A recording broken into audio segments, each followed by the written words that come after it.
জিটিভির news room editor Rahnuma সারা মারা গেছেন। ইন্না লিল্লাহি ওয়া ইন্না ইলাইহি রাজিউন। মঙ্গলবার রাতে রাজধানীর হাতিরঝিল থেকে তাকে অচেতন অবস্থায় উদ্ধার করা হয়। ঢাকা মেডিকেল কলেজ হাসপাতালের জরুরি বিভাগে নেয়ার পর সারাকে মৃত ঘোষণা করেন চিকিৎসক। এ বিষয়ে তদন্তে নেমেছে পুলিশ। রাহনুমা সারার মৃত্যুতে জিটিভি পরিবার গভীরভাবে শোকাহত। আরও জানাচ্ছেন জান্নাতুল ফেরদৌসী। 2021 সালের অক্টোবরে জিটিভিতে যোগ দেন রাহনুমা সারা। নিউজরুম এডিটর হিসেবে কর্মরত ছিলেন তিনি।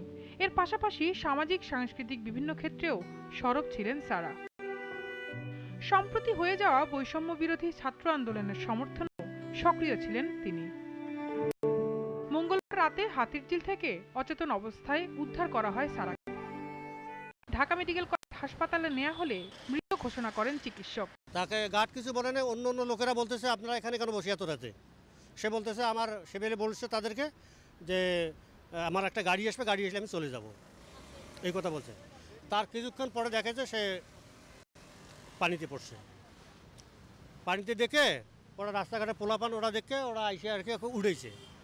পরে আমার গার্ড ওখান থেকে দৌড় দিয়ে আসে আর কি ওরা দেখছে যে তাকে উঠে সিনজিতে উঠে এখন ঢাকা মেডিকেলে নিল। কোন মেডিকেল নিল আমার গার্ড অত দূর জানে না, জানে তো মেডিকেলে নিয়ে। সারার পরিবারের পক্ষ থেকে বলা হয়, রাতে ফোনের মাধ্যমেই হাসপাতালে আনার খবর জানতে পারেন তারা। পরে হাসপাতালে এসে মৃত্যুর খবর জানতে পারেন। ও রাত্রে 3:45টার সময় তখন ওকে ফোন করছে। ফোন করে বলছে যে ভাইয়া ওর ব্যাপারে কোনো খোঁজ খবর পাইছেন কি না, এরকম আমাকে কয়েকটা সোর্স থেকে ওরা ফোন করতেছিল। ওর নাম্বার থেকে ফোন করছে, মানে ওর সিম ঢুকায় ফোন দিচ্ছে, তো ওর নাম্বার থেকে ফোন দিচ্ছে। ও নাকি ঢাকা মেডিকেলে অ্যাক্সিডেন্ট করছে। তো কোথায় অ্যাক্সিডেন্ট করছে? হাতিরঝিলে।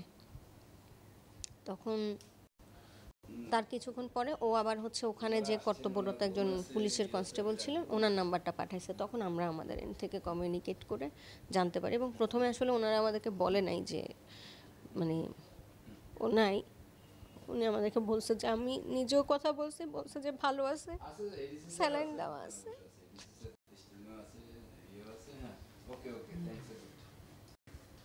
সারার মৃত্যুর কারণ এখনো নিশ্চিত নয় বলে জানিয়েছে পুলিশ।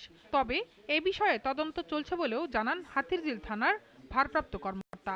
সে পথচারী, সে একটা রেস্টুরেন্টের কর্মচারী বেসিক্যালি। হ্যাঁ, ওই পথ দিয়ে সে বাসায় যাচ্ছিল।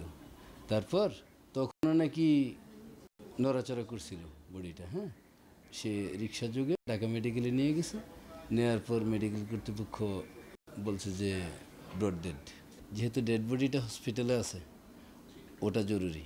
হ্যাঁ, দেন অন্যান্য তদন্তের আনুষঙ্গিক যে সমস্ত কার্যক্রম আমরা প্রসিড করতেছি। মৃত্যুর কয়েক ঘন্টা আগেই ফেসবুকে তিনি লিখেছিলেন, জীবন মৃত হয়ে থাকার চাইতে মরে যাওয়াই ভালো।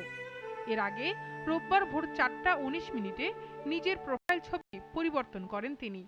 তাতে লেখা ছিল time to say good bye. Rahnuma সারার এমন চলে যাওয়ায় গভীরভাবে শোকাহত জিটিভির পরিবার। জান্নাতুল ফেরদৌসী, জিটিভি নিউজ, ঢাকা।